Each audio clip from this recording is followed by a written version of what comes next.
When Kati Jo Spisak was being recruited out of St. Louis, she went to Texas A&M on an official visit.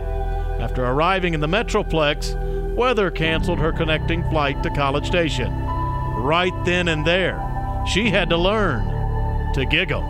So here's this kid who's never been to Texas before, who's in the Dallas-Fort Worth airport and is trying to get down for her official visit. So she hitchhikes and makes it all the way to College Station, just kind of on her own ingenuity, arrives, doesn't tell me at all how she arrived. And then, you know, of course she has an unbelievable career. Thumbs up to that. She was a 2002 freshman All-American. That same year, and in 2003, she was All-American. In her own league, she was truly dominant. She was 3 times All-Conference. The one year that she wasn't the All-Conference goalkeeper, I think it irritated her. So she helped us win the Big 12 tournament, and she was the Big 12 tournament defensive MVP.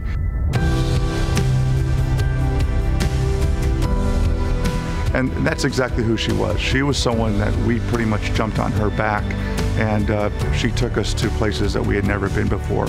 She led the Aggies to 3 conference championships, 2 Sweet 16s, and an Elite 8. Among goalkeepers, she is the school's all-time wins and saves leader. An interesting path led her to A&M, and her journey has taken her to the Letterman's Association Hall of Fame. Ladies and gentlemen, Kati Jo Spisak.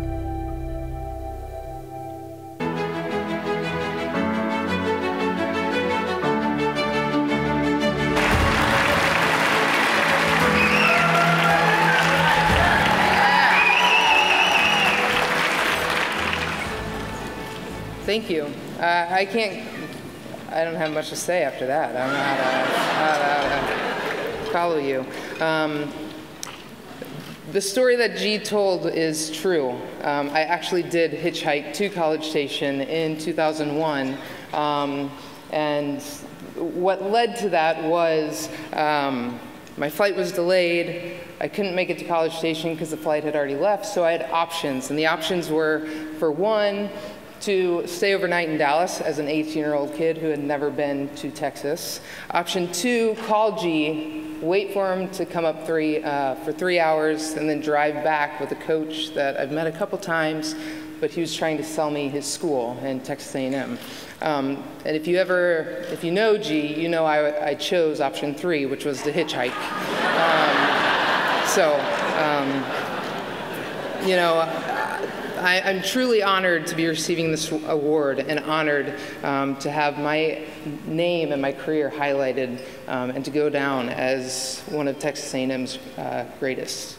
When G called me to tell me the news, I was driving. I coached for the women's professional team out in DC, and I was heading to a game.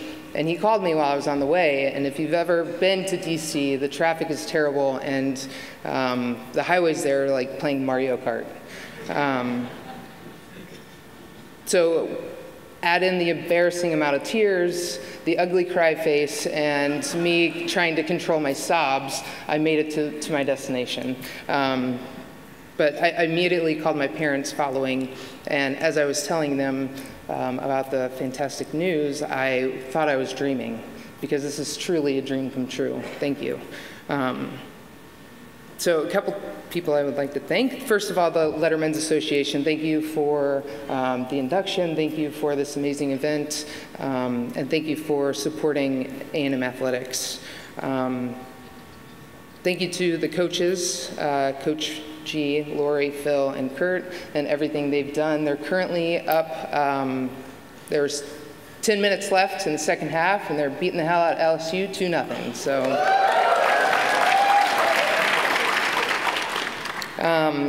thank you to my teammates. I don't know where they're sitting, but they're quite, yeah, stand up, Thank you. You are largely responsible for my induction and for me standing on the stage. I don't know if that's a good thing or a bad thing, because I was a goalkeeper, so thank you for allowing me to make all those saves and give me the opportunity to rack up those records. But thank you, thank you. I wish I wish you all could come up here. I wish I can break this medal into pieces and give you each a piece, and those who aren't here. It's every single one of them who set the standard for the program and pushed me to be a better person. I always wanted to win, I always wanted to do well, but I never wanted to disappoint them. So thank you, and like I said, you guys should be up here with me. Thank you for the great joy you brought in my life as well. All the laughs, the tears, the sweat, sprints, 6 a.m. workouts, Soldier for Life parties, everything else, so thank you. Next, I would like to thank my family who are here from St. Louis. Thank you for the sacrifices you've made, the thousands of miles that you've put on your car and sat in the car for hours, driving from St. Louis to College Station and St. Louis to everywhere else in the Big 12 at the time. The support and the sacrifice you guys made during my time here and during my youth has gotten me to this point, so thank you. Thank you to my brothers, Kirk for always training me at the pool when all the kids were swimming in the neighborhood and we would be out doing some goalkeeper training on the side. I don't know what we were doing, but it worked. Thank you to my brother Keith. I've always looked up to you and admired you, and I always wanted to be as good as you are in fashion, in everything, sports included. And thank you to my sister Kathleen for always beating me up, so it made me tough. My family faced a lot of challenges during my time at A&M. My mom is a breast cancer survivor, and my dad